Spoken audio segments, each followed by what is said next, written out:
I think everybody in their past has a little, you know. Shoot, I got one in my present. I mean, a friend that comes out once in a while. Allie, what's your alter ego's name? We can edit this out, or no, what? we're not. No. We learned last week. Whatever we say stays.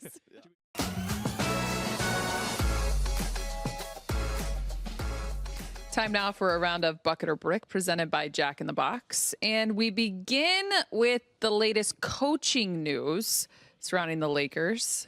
Dan Hurley, Bucket or Brick on passing on the Lakers to return to UConn. Michael Francis Bresnahan. Is there a question there, or just bucket or brick? Bucket or brick on him passing on the Lakers to return to UConn. He might eventually regret that. Like, I understand his mindset.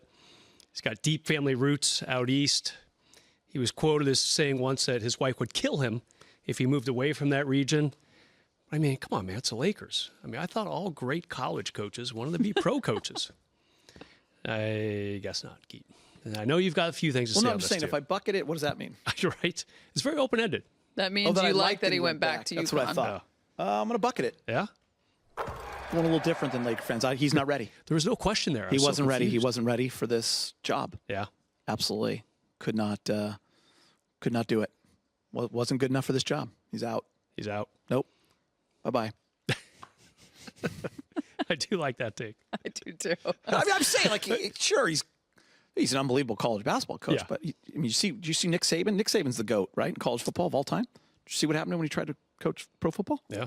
See what happened to Urban Meyer? It's been a few botches. Yeah. Pete Carroll now, on the other hand, goes and wins a Super Bowl. It can happen. That's right, because Pete can do it. Pete can do it. Dan, not ready. Geet, I don't quite Dude, understand. he can pay whoever he wants on his team. He can get any recruit he There's no wants salary cap on his team and be a Final Four favorite every single year. It's tough to leave that. Big fish in It's a tough smaller, to leave that to come to the NBA at an arena. I don't know if he's ever been to an NBA game. Right. Have you ever seen Dan Hurley at an NBA game? That was strong. Sorry, I'm having a conversation with people. What was that? I forgot I was on. Totally Are we doing? I'm listening to you, but you said someone said big fish in a small pond, and I gave a movie reference. Oh, okay, good. I thought we were like having to break down and do this over again. No, I'm not doing no. that over again. This bullshit. Come on.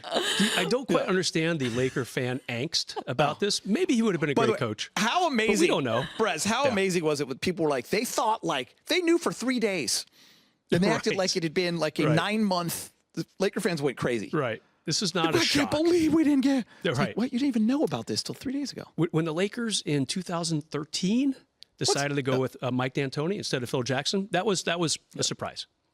Because Phil would have been back for his third tour with the Lakers. This is not a shock. I mean, it's surprising to me that he went back to college.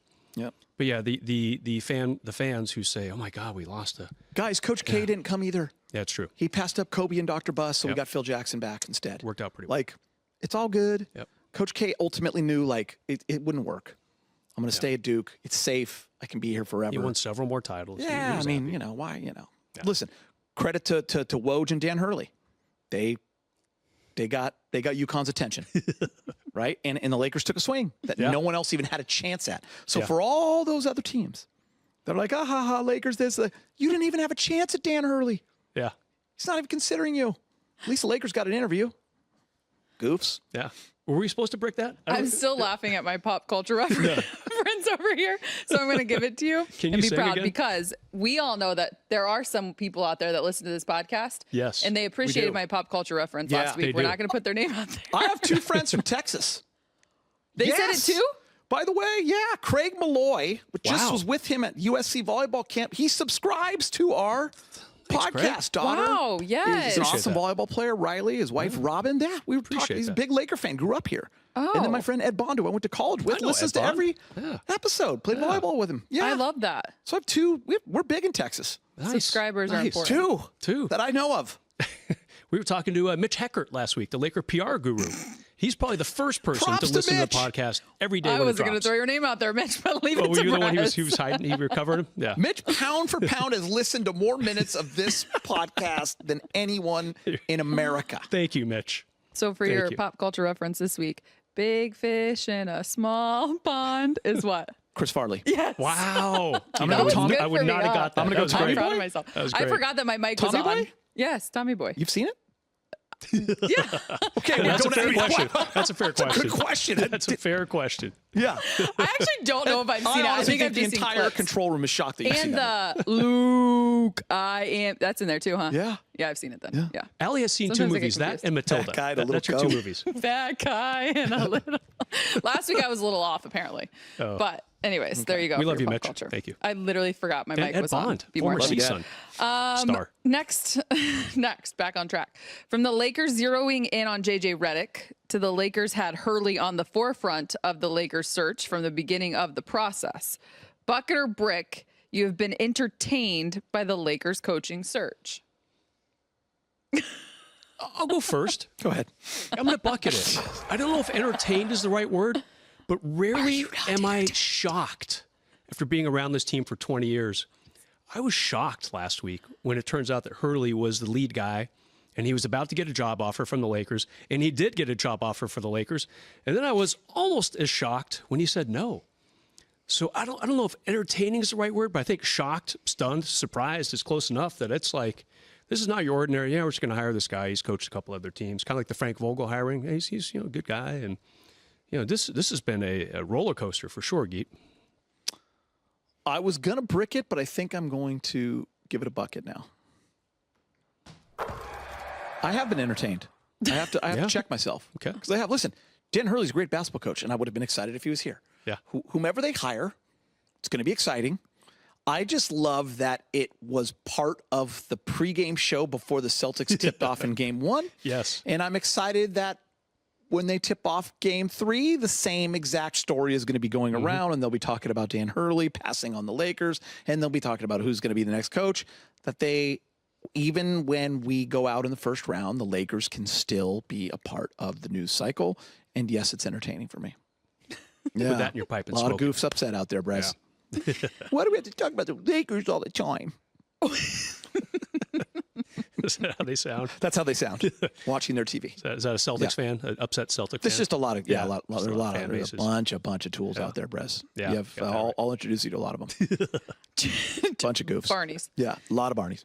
Jimmy Butler, we're going to end on this one. At the Sparks game over the weekend, when talking about Cameron Brink, said that, quote, for some reason, 22 looks good in purple and gold. Bucket or brick, 22 would look good in purple and gold, obviously on the NBA side.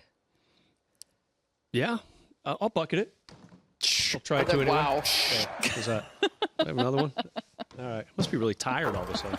And then you got to give a little context with that. Cameron Brink is number 22 in purple and gold, and Jimmy was standing next to her, and so yeah, he was saying, hey, you're going to be a player, you're going to be great, but Jimmy Butler, he looked nice, Geet. The problem is Jimmy Butler, another one of those guys. He maxes out at like 60 games a year. Yeah, maybe even 50 these days. I mean, not a part of their first round activity against the Celtics. I like him, Geet, but at what price? Oh, that's a bucket. Bucket from 15 feet. I mean, he looks good in a uniform. Certainly in purple and gold. He's Jimmy Buckets. And media day would be amazing. What would you do? The hairstyles. If what? If he showed up at our media day? Oh, it'd be awesome. We'd have him on set. I'd be loving it. We'd spend the first few minutes talking about that. Alter egos, all kinds of stuff. We all got alter egos. It'd be great. Do you have an alter ego? You knew I was going there. What is his name? I mean, you do. Back in the day. You did at CSUN, didn't you? Back in the day? I've heard you had mention an this alter guy ego? before. Sure. What was his name? We'll talk about it off air. Come on, Geet. You've mentioned it before. It's a teaser. Yeah, Captain Awesome. No, that guy was. Peter. They always put the Captain Awesome picture up there, but yeah, I think everybody in their past has a little, Shoot, I got one in my present. I mean, a friend that comes out once in a while. Allie, what's your alter ego's name? We can edit this out, or no, what? we're not. We learned last week. Whatever we say stays. Jimmy Butler did play 60 games this year, by the way. I was just told. So there you go. All right. Well, Jimmy's a Sparks fan. Sparks fan. Happy to see that Cam he Brink. is. Everyone is a basketball. Sparks fan. Yeah. Thanks to you for listening to the Lake Show podcast. That's where we will end. Presented by Jack in the Box. If you like what you hear, leave us a rating or review on your favorite podcast app. We want to hear from you. Send us your questions. Hit us up on X at Allie Clifton, at Geeter3, and at Mike_Bresnahan. Until next week. Did you wear a cape?